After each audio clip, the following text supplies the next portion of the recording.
Algo que muchos pacientes no saben es que el estrés también afecta a la boca.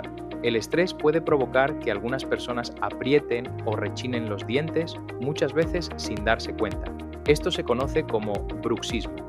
Con el tiempo puede provocar desgaste dental, sensibilidad o molestias musculares en la mandíbula. Por eso, la salud oral también está conectada con el bienestar general.